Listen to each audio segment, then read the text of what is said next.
এখনকার আমরা যারা বেঁচে আছি আমাদের মনগুলো কঠিন। কেমন কঠিন? পাথরের মতো কঠিন। আমরা যখন দেখি একটা মাইয়াতকে নিয়ে যাওয়া হচ্ছে জানাজায়, আমাদের কোনো ফিলিংস কাজ করে না। জানাজা যাচ্ছে, জানাজায় দাঁড়িয়ে মোবাইলটা টিপাটিপি করছে। জানাজার সাথে চলছে, কোনো ফিকির নাই যে এই জানাজা আমার হবে কালকে, ওই মোবাইল টিপাটিপি করছে। আমি আবারও দেখেছি দাফন করা হলো মাইয়াতকে, দাফন করার পরে চারপাশে মানুষজন জড়ো হয়ে গল্প করছে, ভাই আপনার ওই জমিটা কি খবর, আপনার ওইটা কি খবর, বিজনেস কেমন চলছে, চাকরি কি অবস্থা। এই যে মাইয়াতকে পাশে দাফন করলো, কোনো ফিলিংস নাই, কোনো ফিলিংস নাই। আমি আত্মশুদ্ধির কথা বলছি। আত্মশুদ্ধির জন্য আপনার মনটাকে পাখির মতো সফট নরম করতে হবে। যখন আপনি সফট নরম করবেন এবং আত্মশুদ্ধি অর্জন করবেন, তখন দুই ডানা মেলে আপনি আকাশে উঠতে পারবেন ইনশাআল্লাহ। আত্মশুদ্ধি অর্জন না করতে পারলে ডানা কেটে পড়ে যাবে, তখন আর আকাশে উঠতে পারবেন না। কোন আকাশে? ওই যে শহীদের রূহ যে আকাশে চলে গেছে, ওই আকাশ। অতএব মন কেন কঠিন হলো প্রিয় ভাই? এক নম্বর কারণ, আমরা শিরকের পাপে লিপ্ত আছি। এক নম্বর, শিরকের পাপে লিপ্ত থাকা অবস্থায় মুসলিমদের মনটা কঠিন হয়ে গেছে। আপনি কি মনে করছেন আমরা শিরক করি না? মুসলিমরাও কবর পূজা করে, দেখবেন মুসলিমরাও দেখবেন অনেক ক্ষেত্রে মাজার পূজা করছে। আমি বলিনি যে ওলিয়া উলিয়ার মাজার জিয়ারত করা যাবে না, আমি কথা বলছি না। কিন্তু আপনি মৃত মানুষের কাছে আপনার ভালো মন্দ চাইতে পারেন না, কথা বুঝতে পারেন না? আমরা অবশ্যই ওলিয়া উলিয়াদের কবর জিয়ারত করব। এটা আপনাকে মৃত্যুর কথা স্মরণ করাবে, তাদের একটা রব আছে যেটাকে আমরা প্রভাব বলি, এটা আপনার মধ্যে আসবে। আমরা অবশ্যই জিয়ারত করবো। জিয়ারত করতে বলেছেন নবী সাল্লাল্লাহু আলাইহি ওয়াসাল্লাম, কারণ এটা আপনাকে পরকালের কথা কি করবে? স্মরণ করাবে। উমরা করতে যান, আল্লাহ পাক সবাইকে তৌফিক দান করুন উমরা হজ করার এবং বড় হজ করার। আমি দোয়া করি। ওখানে সবচেয়ে সেরা যে দৃশ্যগুলো দেখা যায় তার মধ্যে একটা রাসূলুল্লাহ সাল্লাল্লাহু আলাইহি ওয়াসাল্লামের রওজা। ওখানে গেলে চোখের পানি ঝরে না এমন কোনো মুসলিম নাই, আছে? নাই। আরেকটা সবচেয়ে মন নরম করা একটা দৃশ্য হচ্ছে জান্নাতুল বাকি, যেটা আমরা বাকিউল গারকাত বলি। যেখানে আপনি দেখবেন সাহাবায়ে কেরাম রাদিয়াল্লাহু আনহুমের কবর, যতদূর চোখ যায় তাদের কবর। কবরের কোনো মাজার নাই, সেখানে কোনো তাওয়াফ হচ্ছে না কবরকে কেন্দ্র করে, সেখানে কবরকে ফুল চড়াচ্ছে না, একটা ছোট্ট পাথর দেখা যায়, আর কিছু না। পৃথিবীর সবচেয়ে শ্রেষ্ঠ মানুষগুলো সেখানে শুয়ে আছেন। ওখানে গিয়ে দাঁড়াবেন, দেখবেন নিজেকে তুচ্ছ বলে মনে হবে। মনে হবে আমি এই পৃথিবীতে আর কি করছি, সেরা মানুষগুলি মাটির নিচে, আমি এখানে কি করছি। তো দেখুন প্রিয় ভাইরা, অবশ্যই ওলিয়া উলিয়াদের কবর জিয়ারত করবেন, কিন্তু মৃত ব্যক্তি আপনার কল্যাণ করতে পারবে? অকল্যাণ করতে পারবে?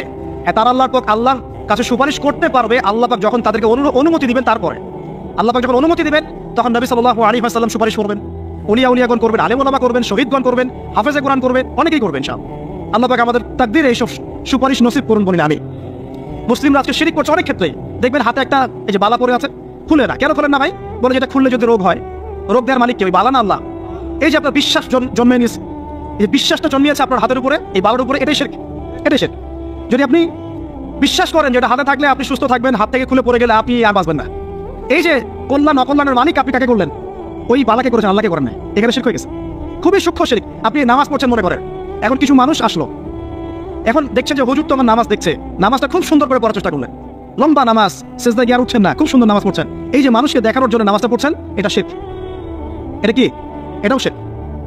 এই যে গণক বসে আছে রাস্তার পাশে, দেখবেন টিয়া পাখি নিয়ে, তারপরে যে কাগজ নিয়ে আসেন, ভাই ভাগ্য পরীক্ষা করে দেই। আরে ভাই, তুমি যদি মানুষের ভাগ্যই পরীক্ষা করতে পারবা, তো তুমি রাস্তার পাশে কেন? তোমার ভাগ্য কেউ পরীক্ষা করেনি কখনো? এতটুকু কমন সেন্স আমাদের নাই। ও যদি আমার ভালো মন্দ করতে পারে, ভবিষ্যৎ বলতে পারে, তাহলে ও রাস্তার পাশে বসে আছে কিছু? ওর তো প্রাইম মিনিস্টার হওয়ার কথা, এখন ওর ইলেকশন করার কথা। তো দেখেন, এই যে ওখানে গিয়ে আমরা কি করি? ভাই আমার হাতটা দেখে দেন, ভাই আমার অতীত বলে দেন, ভবিষ্যৎ বলে দেন। এগুলো দিন দিন বাড়ছে, কিন্তু এই রাশিফল, কবিরাজি, গণক, এগুলো দিন দিন বাড়ছে। এবং আমি লক্ষ্য করছি দিন দিন আরেকটা জিনিসও বাড়ছে, সেটা হলো জাদুবিদ্যার চর্চা করা। এবং গ্রামে গঞ্জে কুফুরি বাড়ছে না? কুফুরি করা, তাবিজ করা, বিচ্ছেদ করা, স্বামী স্ত্রীর বিচ্ছেদ করা, মেয়েকে বশ করা, সন্তানকে বশ করা বাড়ছে না? সবই শিরক, এগুলো সবই কুফুরি। এগুলো মুসলিমরা করছে না? মুসলিমরা এসব শিরকে লিপ্ত আছে বলেই তো অন্তর কঠিন হয়ে গেছে। ফাকাসাত কুলুবুহুম, তাদের অন্তর কঠিন হয়ে গেছে।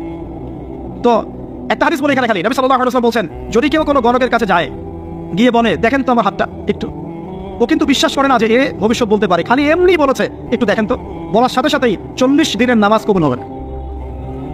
আর যদি তার বলা কথায় বিশ্বাস করে যে হ্যাঁ তোমার ভবিষ্যৎ খুব ভালো, তুমি চাকরি পাবা, এটা করবা, সেটা করবা, এবং সে বিশ্বাস করলো হ্যাঁ এটাই হবে, তখন নবী সাল্লাল্লাহু আলাইহি ওয়াসাল্লাম বলছেন সে যেন আল্লাহর পক্ষ থেকে যা নাজিল হয়েছে, মানে এই যে কোরআনুল কারীম, এই কোরআনকে যেন সে অস্বীকার করলো, মানে কুফরি করলো। এগুলো আমরা করছি না ভাই? অনেক কিছু করছে। আমরা স্তম্ভের পূজা করছি, অনেক মুসলিম আগুনের পূজা করছে। আগুন জ্বালিয়েছেন, মাথা নত করছেন কেন? আগুনের সামনে আপনি মাথা নত করবেন কেন?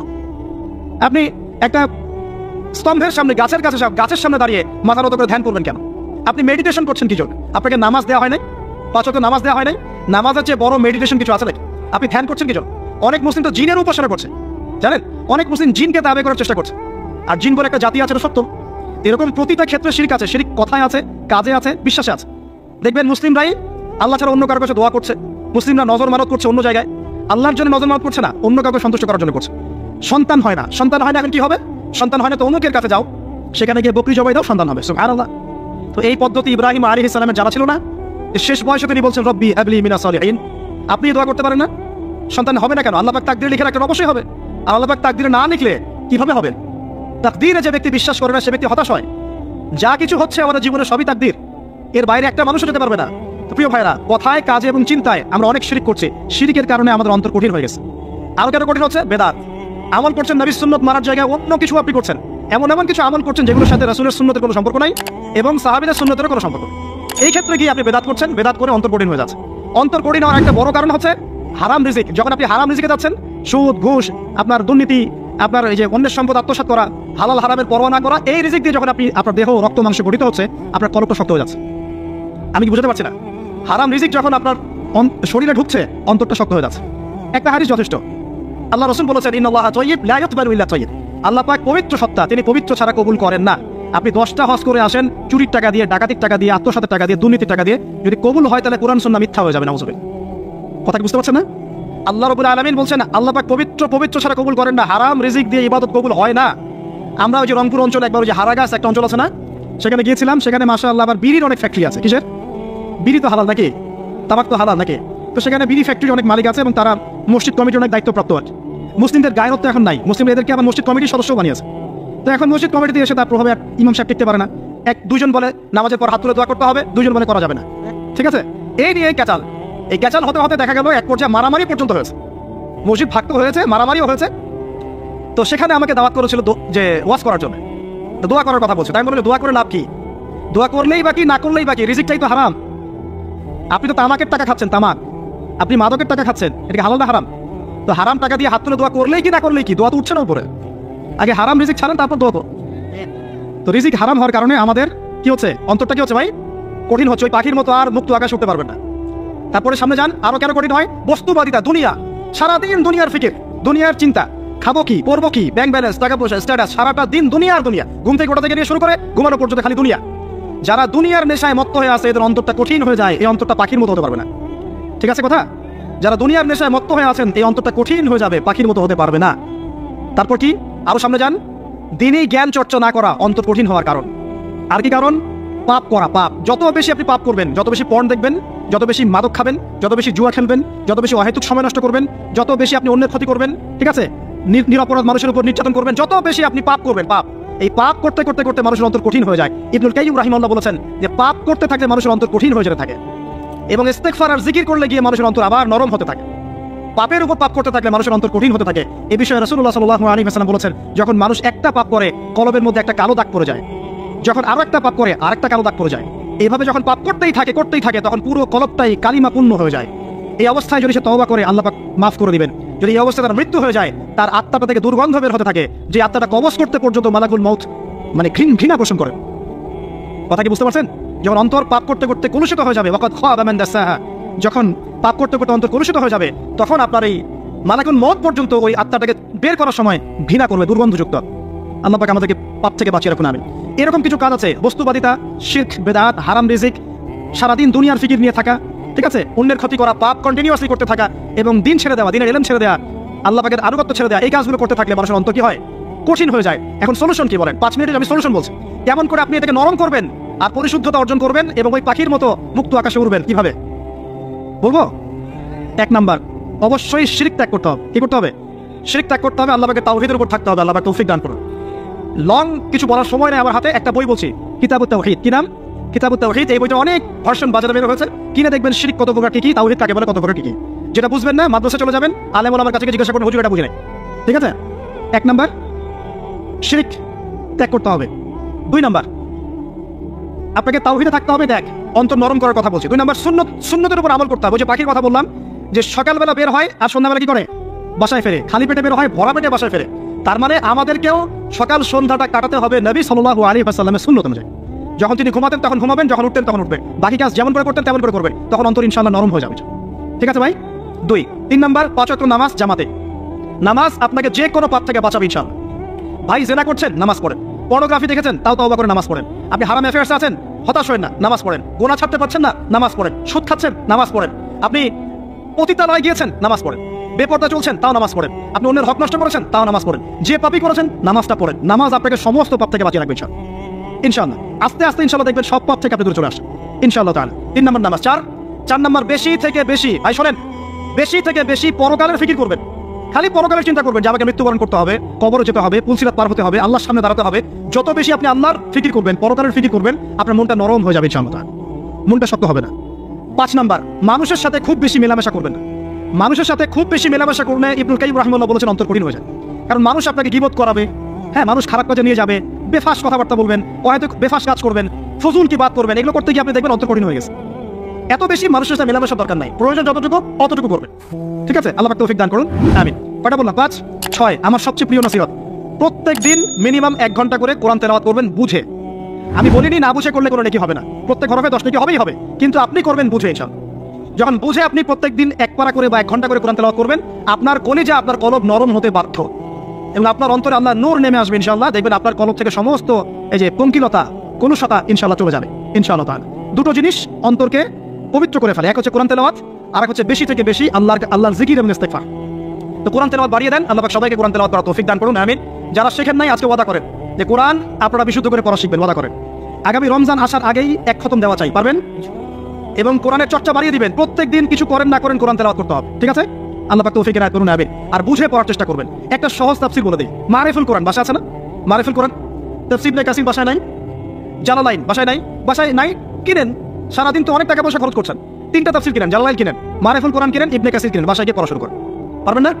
যে আয়াতটা বুঝবেন না, ওলামায়ে কেরামের কাছে যাবেন, গিয়ে বলবেন হুজুর এটা বুঝি নাই, বুঝাই দেন। নিজে ব্যাখ্যা করতে যাবেন না, ব্যাখ্যা করলে দেখবেন একটা পণ্ডিত বেরোছে, কিছু পণ্ডিত কোরআন পড়ে বলে কোরআনই মানি হাদিস মানি না, এরকম পণ্ডিত দেখেন না?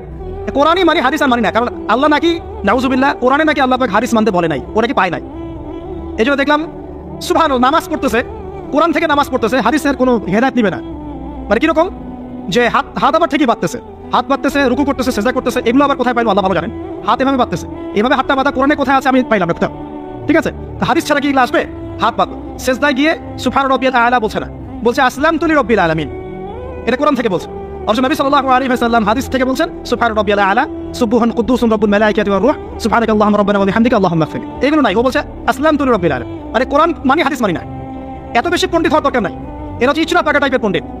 ওমর রাদিয়াল্লাহু আনহু যুগে বেঁচে থাকলে এদেরকে পিটাই সোজা করে ফেলাইতে হবে। ফাইজলামি শুরু করছে, কোরআন মানি হাদিস মানি না। আল্লাহ পাক কোরআনে বলছে ওয়া মা আতাকুমুর রাসূলু ফাখুযু, রাসূল যা দিয়েছেন তা গ্রহণ করো, ওয়া মা নাহাকুম আনহু ফান্তাহু, রাসূল যা নিষেধ করছেন দূরে থাকো। রাসূল যা দেন সেটা হাদিস না, রাসূল যা দেন সেটা সুন্নাহ না, তো সুন্নাহ তো সে মানেই না, আলটিমেটলি সে কোরআনই মানে না। তো আসল কথা হচ্ছে এইসব ফিতনা থেকে বেঁচে থাকবেন, কোরআন তেলাওয়াত বাড়িয়ে দেন। কয়টা বলছি? 5টা 6টা। 7 নাম্বার, বেশি থেকে বেশি ইস্তিগফার, সারাদিন পড়বেন আস্তাগফিরুল্লাহ ওয়া আতুবু ইলাইহি, আস্তাগফিরুল্লাহ ওয়া আতুবু ইলাইহি, আস্তাগফিরুল্লাহ আল্লাযী লা ইলাহা ইল্লা হুয়াল হাইয়ুল কাইয়ুম ওয়া আতুবু ইলাইহি, প্রত্যেকদিন পড়তে হবে 100 বার করে। কতবার করে? 100 বার। 8 নাম্বার, বেশি বেশি আল্লাহর জিকির, চলতে ফিরতে জিকির, সুবহানাল্লাহ, আলহামদুলিল্লাহ, লা ইলাহা ইল্লাল্লাহ, আল্লাহু আকবার, লা হাওলা ওয়ালা কুওয়াতা ইল্লা বিল্লাহ, বলবেন হাসবুনাল্লাহু ওয়া নি'মাল ওয়াকিল, ঠিক আছে? সুবহানাকাল্লাহুম্মা রাব্বানা ওয়া বিহামদিকা আল্লাহুম্মা ইগফিরলি, সুবহানাল্লাহি ওয়া বিহামদিহি আদাদা খালকি ওয়া রিদা নাফসি ওয়া জিনাতা আরশি ওয়া বিদায়াতা কালিমাতি, যত জিকির আছে সব করবেন। জিকির বাড়াবেন, যত জিকির বাড়াবেন অন্তর পরিশুদ্ধ হবে ইনশাআল্লাহ আযজা ওয়া জাল। কয়টা বলছে? 8। আর 2টা বলি 9। অন্যের হক নষ্ট করবেন না, অন্যের হক নষ্ট করলেই মন কঠিন হয়ে যাবে। অন্যের হক নষ্ট করবেন না, বরং মানবতার কল্যাণে কাজ করেন। যে কাজগুলো মানব সেবামূলক সেগুলো করেন, রক্তদান কর্মসূচি করেন, গাছ লাগান, এতিমের মাথায় হাত বোলান, বিধবার খোঁজ খবর নেন, ঠিক আছে? মেয়েদের সেলাই মেশিন কিনে দেন, মানুষের উপকারে কাজ করেন, দেখবেন আপনার মনটা নরম হয়ে যাবে ইনশাআল্লাহ।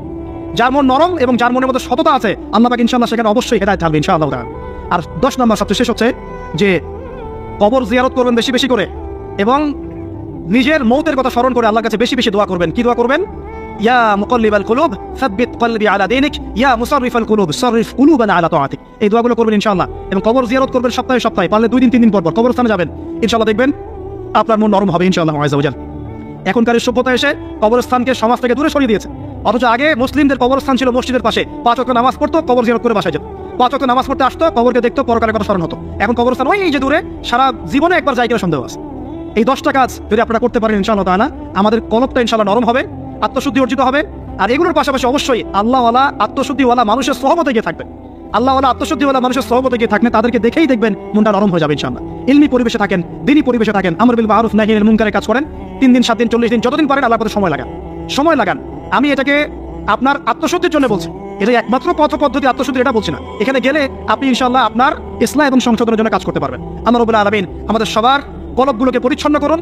আল্লাহ পাক আমাদের সবাইকে শিরকের পাপ থেকে বাঁচিয়ে রাখুন, হৃদয় কঠিন হওয়া থেকে বাঁচিয়ে রাখুন। আল্লাহ পাক আমাদেরকে বেশি থেকে বেশি কোরআন তেলাওয়াত করার তৌফিক দান করুন, দ্বীনি জ্ঞান চর্চা করার তৌফিক দান করুন। আল্লাহ পাক আমাদের সবাইকে হারাম রিজিক, জিনা, সুদ, ঘুষ থেকে বাঁচিয়ে রাখুন। আল্লাহ পাক আমাদেরকে পরকালীন চেতনায় এই দুনিয়ার জীবন কাটানোর তৌফিক এনায়েত করুন। আমিন। হাদিসটা কঠিন। রাসূলুল্লাহ সাল্লাল্লাহু আলাইহি ওয়াসাল্লাম বলেছেন, যখন নবীর নাম উচ্চারিত হবে তখন বলবেন কি? সাল্লাল্লাহু আলাইহি ওয়াসাল্লাম। নবী সাল্লাল্লাহু আলাইহি ওয়াসাল্লাম বলেছেন, মান তারাকা সালাতান মুতাআম্মিদান ফাকাদ কাফারা। মান মানে যে কেউ, তারাকা মানে ছেড়ে দিল, ত্যাগ করলো, সালাতান মানে নামাজ, মুতাআম্মিদান মানে ইচ্ছাকৃতভাবে, ফাকাদ কাফারা সে ব্যক্তি কুফরি করলো। এই হাদিসটাকে আগে শুনেছেন? আলেম ওলামারা জানেন, কিন্তু আপনারা কি জানেন? মান তারাকা সালাতান মুতাআম্মিদান ফাকাদ কাফার, যে ব্যক্তি ইচ্ছাকৃতভাবে, বিনা ওজরে, কোনো ওজর নাই, ইচ্ছাকৃতভাবে নামাজ ছেড়ে দিল, ত্যাগ করলো, সে ব্যক্তি কুফরি করলো। এখন আপনি বলেন, কুফরি যে ব্যক্তি করে সে কি হয়? যদি আমরা ধরেও নেই সে মন থেকে নামাজ অস্বীকার করে না, অলসতা বশত পড়ে নাই, তারপরেও তো কাজটা ফাঁসে, তাই নাকি? আচ্ছা, তো আজকের প্রথম নসিহত হচ্ছে 5 ওয়াক্ত নামাজ মৃত্যুর আগ পর্যন্ত কেউ ছাড়বেন না। আমার সাথে ওয়াদা করেন যে ইনশাআল্লাহ আগামী যতদিন বেঁচে থাকবো 5 ওয়াক্ত নামাজ জামাতে পড়ার চেষ্টা করব, যদি জামাত না পাই একা পড়ার চেষ্টা করব। আল্লাহ পাক তৌফিক দান করুন। আমিন। আজকে যদি এই কথাটাই শুধু বাসায় নিয়ে যেতে পারেন, 5 ওয়াক্ত নামাজ আর জীবনে ছাড়বো না, আমাদের আজকের মাহফিল সফল। আর আজকে যদি অনেক কথাবার্তা হয় ওয়ার্ল্ড অ্যাফেয়ার্স নিয়ে, ইকোনমিক্স নিয়ে, শেষ জামানা নিয়ে, ঠিক আছে, আমাদের সমকালীন ফিতনাগুলো নিয়ে, কিন্তু দিন শেষে বাড়িতে যদি কিছু না নিয়ে যেতে পারেন তাহলে আলোচনায় এসে কোনো লাভ নাই। এই ছবি তোলাতুলি, ভিডিও করা, হ্যাঁ, স্লোগান দেয়া, আইওয়াজ শোডাউন করার মধ্যে কোনো ফায়দা নাই। ফায়দা কিসে? কদ আফলাহা মান যাক্কাহা। আল্লাহ পাক সূরা শামসের মধ্যে বলছেন, কদ আফলাহা, সে ব্যক্তি সফল হয়ে গেল। সে ব্যক্তি সফল হয়ে গেল মানে সে জান্নাতে চলে যাবে ইনশাআল্লাহ। কে? মান যাক্কাহা, যে ব্যক্তি তার নফসটাকে, তার এই যে কলব, এটাকে পরিশুদ্ধ করতে পেরেছে, সে ব্যক্তি সফল হয়ে গেল। ওয়াকাদ খাবা মান দাসাহা, যে ব্যক্তি তার নফসটাকে পরিশুদ্ধ করতে পারলো না, সে ব্যক্তি ধ্বংস হয়ে গেল। নফস কিভাবে পরিশুদ্ধ হবে এটা আমাদের আজকের আলোচনার টপিক। তার আগে আমরা বলি, 5 ওয়াক্ত নামাজ ছাড়া নফস কখনো পরিশুদ্ধ হবে না। আজকে আমরা অনেক যদি আলোচনা করি, বাসায় কিছু নিয়ে যেতে না পারি, তাহলে আলোচনার কোনো লাভ নাই, কোনো ফায়দা নাই। মানুষকে দেখানো, তাকবীর দেয়া, এই যে আমাকে প্রোটোকল দিয়ে নিয়ে আসলেন, ঠিক আছে, ভালোবাসা ভালোবাসার জায়গায়, কিন্তু দিন শেষে যদি আমরা আল্লাহর সামনে আত্মসমর্পণ করতে ব্যর্থ হই, তাহলে এই মাহফিলগুলোর বরকত নষ্ট হয়ে যাবে। আমরা কি চাই যে মাহফিলের বরকত নষ্ট হয়ে যাক? আসরের জামাত আমরা আদায় করেছি, এই জামাত আমাদেরকে শৃঙ্খলা শিখিয়েছে, শেখায় নাই? একজন ইমাম লিড দিলেন নামাজে, আপনারা তাকে ফলো করলেন, তাই নাকি?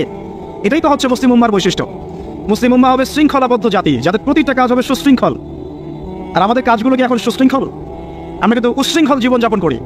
দেখবেন ওই যে একটা হাদিস আছে শেষ জামানায়, যে নারী পুরুষের পোশাক পরবে, পুরুষ নারীর পোশাক পরবে, এই যে উশৃঙ্খলতা দেখেন না এখন শেষ জামানায়। আপনি দেখবেন এমন এক শ্রেণীর মেয়ে বের হয়েছে বাজারে, রাস্তাঘাটে, সমাজে, যারা কাপড় পরবে কিন্তু কাপড় পরেও নগ্ন থাকবে।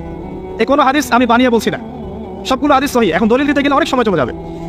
তো উশৃঙ্খলতার যুগ, কাপড় পরে থাকাটা তাকওয়ার পোশাক, শালীনতা। আর এখনকার যুগটা চলছে কাপড় খোলার যুগ। কথা ঠিক না ঠিক বলেন?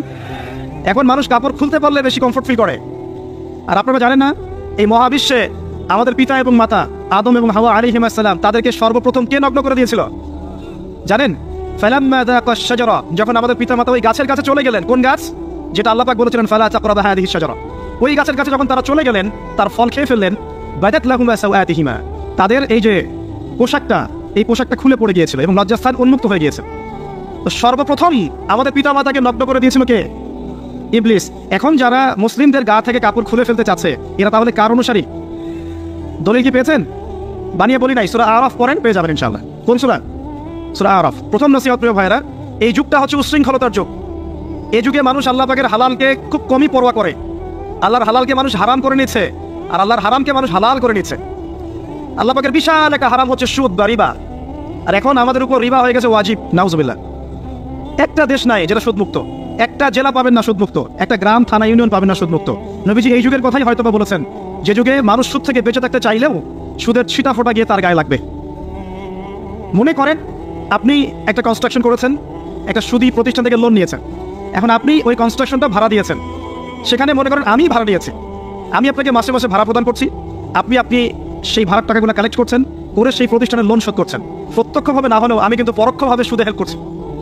আমি বুঝাতে পারছি না মনে হয়। এর বাইরে 1% মানুষ এখন পৃথিবীতে নাই যে ব্যক্তি রিবা থেকে বাইরে, ইচ্ছাকৃত হোক অনিচ্ছাকৃত হোক। আর এই প্রসঙ্গ আসলে আমি 2-4টা কথা না বলে থাকতে পারি না। সেটা হলো নবী সাল্লাল্লাহু আলাইহি ওয়াসাল্লাম বলেছেন, রিবার 73টা শাখা আছে পাপের, তার মধ্যে সবচেয়ে নিচু শাখা হচ্ছে নিজের মাকে বিয়ে করা। সহিহ বুখারীর একটা বর্ণনা এসেছে, যে ব্যক্তি 1 দিরহাম সুদ খায়, দিরহাম কি? রৌপ্য মুদ্রা। কোথায় আছে? জাদুঘরে। কোথায় আছে? মার্কেটে আছে? রৌপ্য মুদ্রা দেখেছেন জীবনেও? স্বর্ণ মুদ্রা দেখেছেন? কোরআনে আছে, হাদিসে আছে, মার্কেটে নাই। কেন মার্কেটে নাই? কারণ পশ্চিমারা স্বর্ণ এবং রৌপ্য মুদ্রাকে হারাম করে দিয়েছে। পশ্চিমারা স্বর্ণ এবং রৌপ্য মুদ্রার ডিলিংসটাকে মার্কেট থেকে উঠিয়ে দিয়েছে। এই জন্য আপনি মার্কেটে গোল্ড কয়েন এবং সিলভার দিরহাম পাবেন না। কিন্তু আল্লাহ রাসূল সাল্লাল্লাহু আলাইহি ওয়াসাল্লামের যুগে এটা ছিল।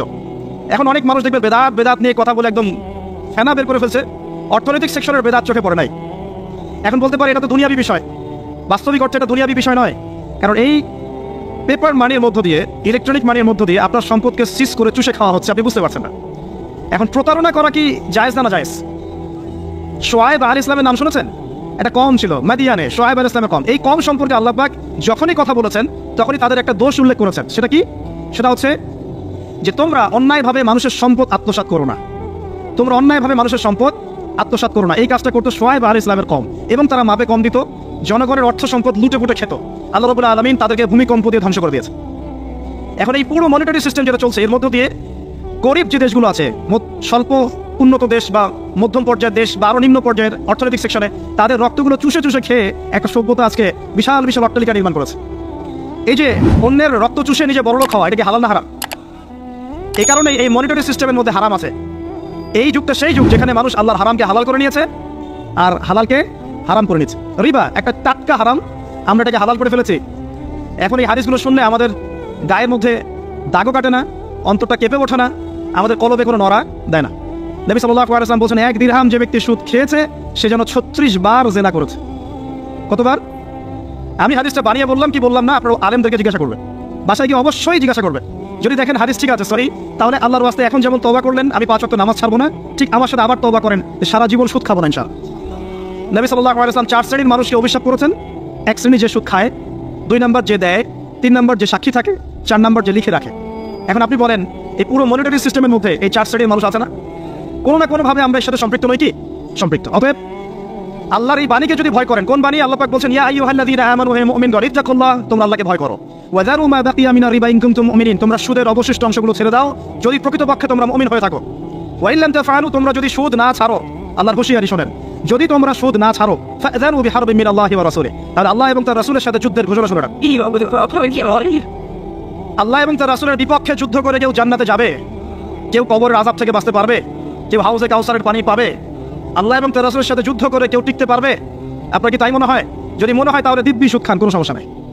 আর যদি মনে হয় যে আল্লাহ এবং তার রাসূলের সাথে যুদ্ধ করে আমি পার পাবো না, আল্লাহ এবং তার রাসূলের বিরুদ্ধাচরণ করে আমার কবর টিকবে না, কারণ আমি একটা কথা বারবার বলি আপনাদেরকে যে আল্লাহ ছাড়া আমাদের আপন বলতে কেউ আছে?